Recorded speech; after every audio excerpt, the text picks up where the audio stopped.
Asante sana studio, asante sana kabisa kuba muduhaye ikaze hano kuri Nyirangarama mu karere ka Rulindo. Ni kuri Nyirangarama mu karere ka Rulindo mu murenge wa Bushoki agiye kubera umukino twakwita ko ari umukino wa nyuma ugiye guhuza ikipe ya Sina Girard FC hano mu karere ka Rulindo mu majyaruguru y'u Rwanda igiye kwesuranamo n'ikipe ya Nyamasheke Football Club yo mu karere ka Nyamasheke mu burengerazuba bw'u Rwanda. Ni umukino rero ugiye kubera kuri Nyirangarama, ni umukino wo kwishyura dore ku mukino ubanza wabereye mu karere ka Nyamasheke warangiye ari igitego kimwe kuri kimwe. Hano kuri Nyirangarama rero akaba agiye kubera umukino wo kwishyura. Ese niye kipe iza kuzamuka muri iki cyiciro cya gatatu?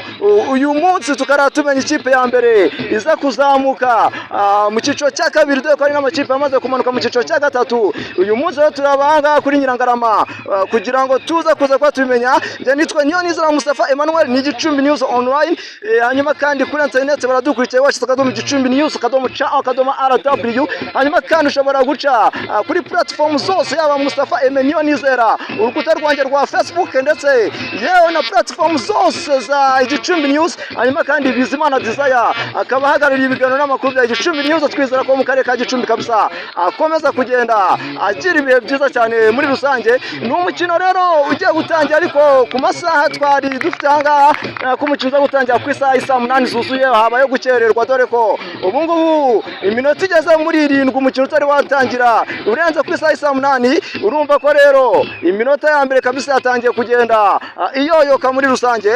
Hanyuma reka twite cyane tuba tura 11 bagiye kubanzamo ku mpande zombi, dore ku ikipe ya Sina Girard yakiriye uyu mukino. Mwizamu abanje mwitwa Diomede Girimo yambaye nimero 28. Hanyuma kandi uwitwa Girubumuntu Jire yambaye nimero 16.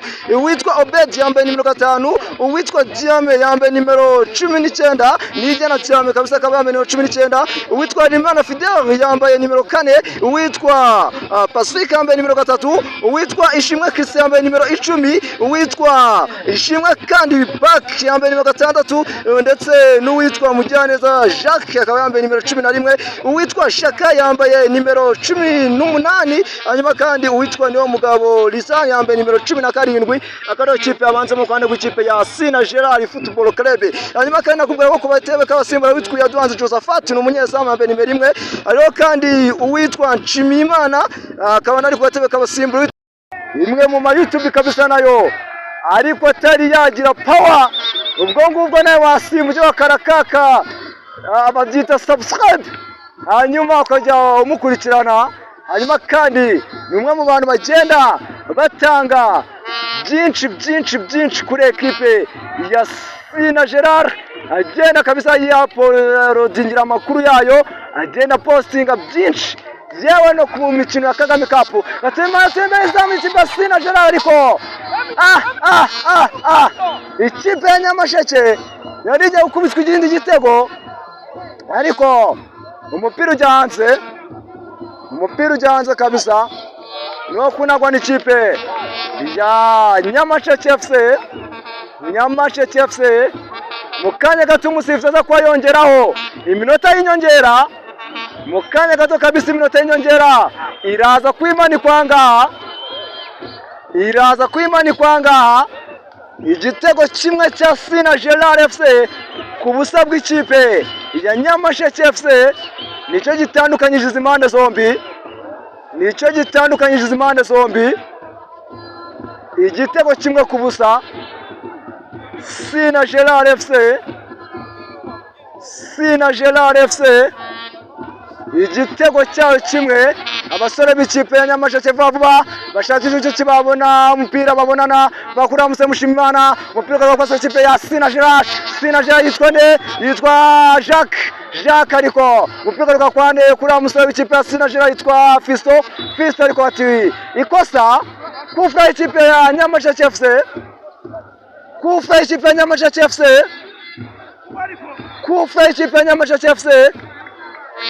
Komiseri w'umukino Ambroise avuga ati mwabasore mwaho hano ntabwo ibyo bintu bibaho, mutaza kutujijisha mugatuma tutareba uyu mukino neza. Bati uyu mukino rwose mutaza gutuma tuwureba neza. Reka turebe ko gahunda zimeze rero.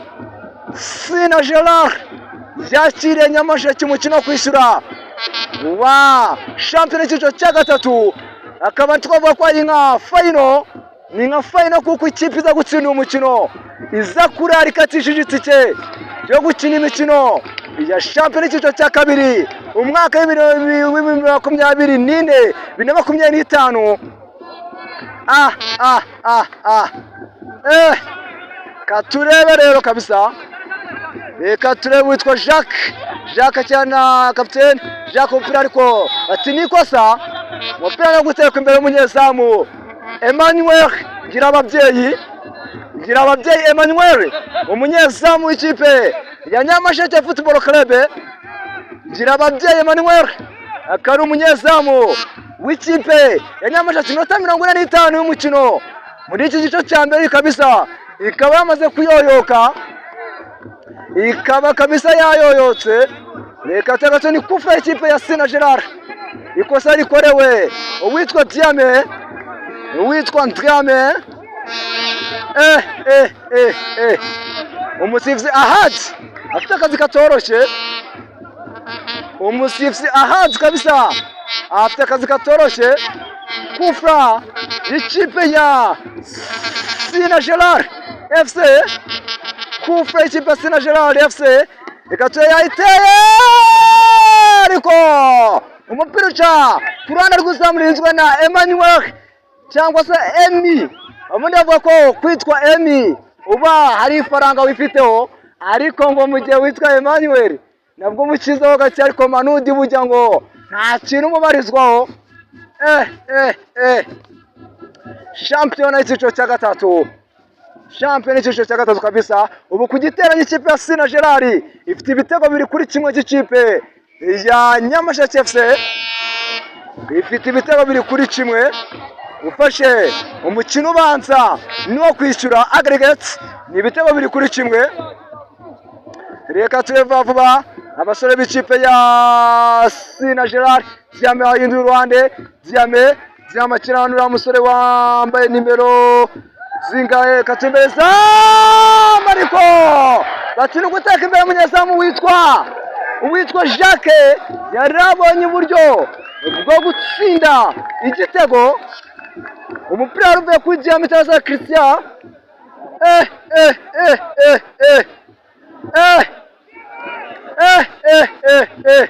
Ikipe ya Sina Gerard FC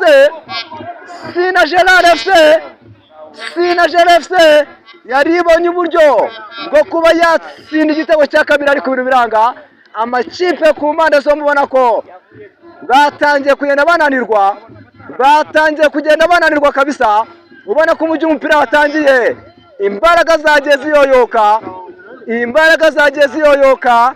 Igitego kimwe cya Sina Gerard FC ku busa bw'ikipe ya Nyamasheke FC, igitego kimwe ku busa. Hagati aho ngaho iminota iri kugenda yoyoka, igice cya mbere iminota iri kugenda yoyoka. Umusifuzi akaba yagaragaza ko bongeye iminota ibiri y'inyongera.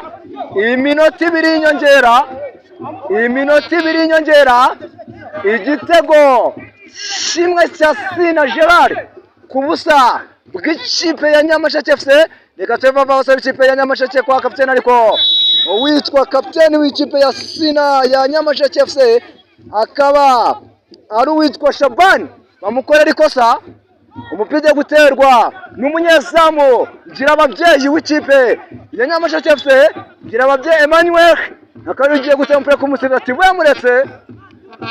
Umwataka w'ikipe ya Nyamasheke FC witwa Obedi Sengimana akaba atari kumvikana n'umusore wa Sina Gerard FC, umusore witwa Obedi kabisa, Obedi wa Sina Gerard na Obedi wa ekipe ya Nyamasheke. Katurebe kera tugana ku musozo w'igice cya mbere cy'umukino uri guhuza ikipe ya Sina Gerard FC n'ikipe ya Nyamasheke. Umusore rwose witwa Obedi bati wowe umupira wawe ukarabye wiburana. Umusifuzi Ahadi avuga ati reka dukontorore kabisa gahunda zose, reka tumusatsi ni kuimfra nikosa rikorewe umusore w'ikipe ya Nyamasheke FC, akaba ari umusore witwa Simeon akaba kabisa ariko reko sava bose ikipe ya Nyamasheke afite umupira reka turena ko tugana mu gice cya mbere cy'umukino ariko tuza kuba tuganira gato nk'iminota 2 nako dufata akaruhuko n'uwitwa Michael akatubwira uburyo ki abonye kino gice cya mbere kuko numwe mu bantu nabo bazi ibintu bya football numwe mu bantu kabisa ugenda ku bibuga bigiye bitandukanye akaba mukanza kuganana kabisa akambwije bimeze na konza kuvugisha bagenzi bacu bagiye mu karere ka Rutsiro kugira ngo batubwire se equipe ya Rutsiro n'ikipe ya Vision FC gahunda bimeze bite reka twe witwa Christian gucenga Christian ariko umunyezamu Emmanuel umupira ufata neza uwitwa Emmanuel umupira ufata neza kabisa iminota 2 yo igomba kongerwaho iminota 2 yongeweho kabisa ubona ko njye nabibonye ko byanza bikunda iminota 2 kongerwaho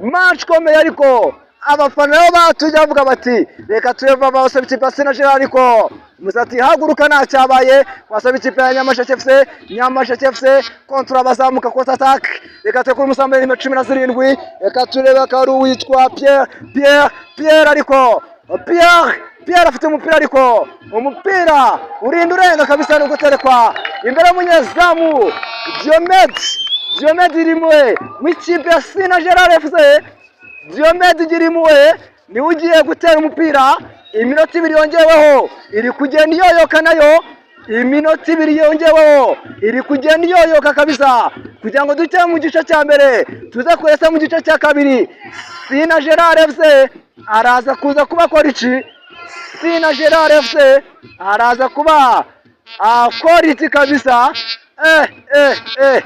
umuherwe ntabwo nigeze mubona nga Sina Gerard ariko amakuru mfite ngo nuko abagenda n'ubundi detaye zose azihabwa Nyamasheke amakuru mfite nuko ngo buri mukinyari yemerewe 100,000 mu gihe baramuka bikarifiye equipe ya Nyamasheke bemerewe 100,000 bigera mu 100 reka twese baraza kuyacyura abasaba ikipe ya Sina Gerard ariko umupira bawushira hanze ari nako igice cya mbere kirangiye kabisa igice cya mbere cy'umukino kikaba kirangiye hano kuri Nyirangarama igice cya mbere kikaba kirangiye kuri Nyirangarama ari igitego kimwe cya Sina Gerard FC kubusa bw'ikipe ya Nyamasheke Football Club amakipe bakaba bagiye kuruhuka umutoza none ninge Karirene w'ikipe ya Sina Gerard FC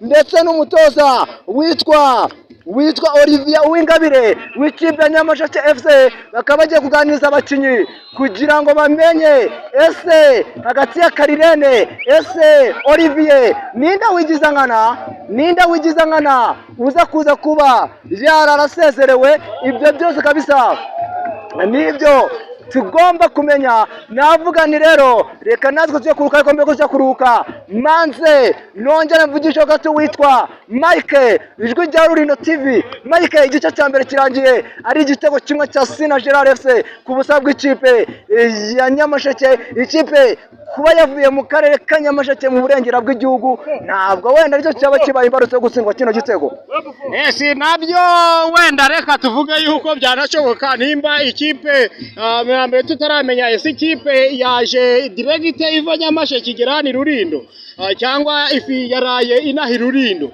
urebye nyine n'urugendo hari igihe nago arutuma abakinnyi bacika intege urabona nimba batabonye umwanya wenda wo kuruhuka ntago mu kibuga bakwitwara neza byanze bikunze kuko urugendo rwa Nyamasheke kugera hano Rurindo n'urugendo rurerure cyane naho rutandukaniye buriya na Rusizi umva rero igice cya mbere rero cy'uyu mukino uko nyibonye ni igice cya mbere urebye cyari kirimo ishyaka ryinshi hagati ku ikipe ya Sina Gerard FC kurusha ikipe ya Nyamasheke FC icyo rero twabwira wenda umutoza w'ikipe ya Nyamasheke byanze bikunze agomba kugira icyo ahindura mu gice cya kabiri kuko atagize icyo ahindura mu gice cya kabiri yanze kunze aya manota uyu munsi ntabwo arayegukana. Hanyuma abona ikipe ya Sina Gerard none ninge Karirene we agiye kuruka afite igitego kimwe n'umukino ubanza agiye kuruka afite igitego kimwe, ariko mu gice cya kabiri baza kumugombora. Ahangaha uri kubona iyi kipe ya Sina Gerard FC idashobora kuza kuba yagomborwa. Se nicyo usaba umutoza none ninge Karirene w'ikipe ya Sina Gerard? Umutoza Karirene icyo ngiye na musaba ni umutoza ufite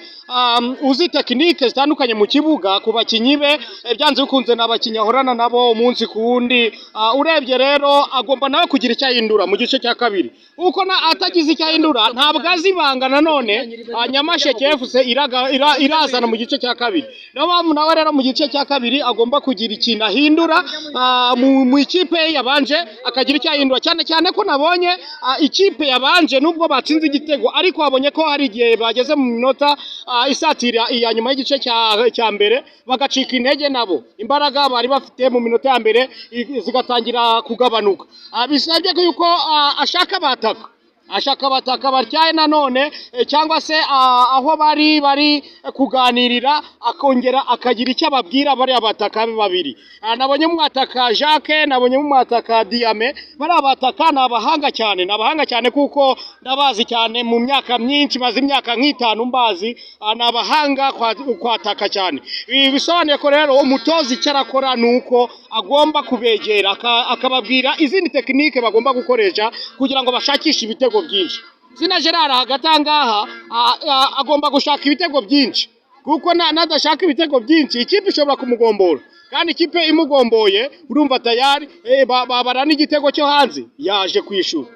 Urumva yuko ubwo Sina Gerard FC yaba itsikiye gatoya. Bagomba rero kuzana imbaraga zidasanzwe mu gice cya kabiri kugira ngo babashe kwegukana aya manota 3 sana kabisa. Akari witwa Nkurunziza Mike ku ijwi rya Rulindo TV kabisa, kuri YouTube yabo umwe mu bantu kabisa bagenda batanga amakuru menshi abavana mu karere ka Rulindo, akagenda kabisa atubwa ku busasenguzi bwe kuri uyu mukino urangiye igice cya mbere ari igitego kimwe cya Sina Gerard FC ku busa bw'ikipe ya Nyamasheke FC. Ni igitego cyatsinzwe n'umusore Mugwaneza Jacques kari watsinze kino gitego ku minota 15 umukino, agacyo kitujyanye kuruka ari igitego kimwe ku busa. Nuko uko birangiye studio ubwo ngubwo ibyinshi turagaruka natwe mu gice cya kabiri, ubwo tuza kuba tumenya ese ni ekipe igiye mu ciciro cya kabiri, ese ni ekipe igumye mu ciciro cya gatatu. Ibyo byose turabimenya mu minota 45 igice cya kabiri, ubwo tuza kuba tumenya ese Sina Gerard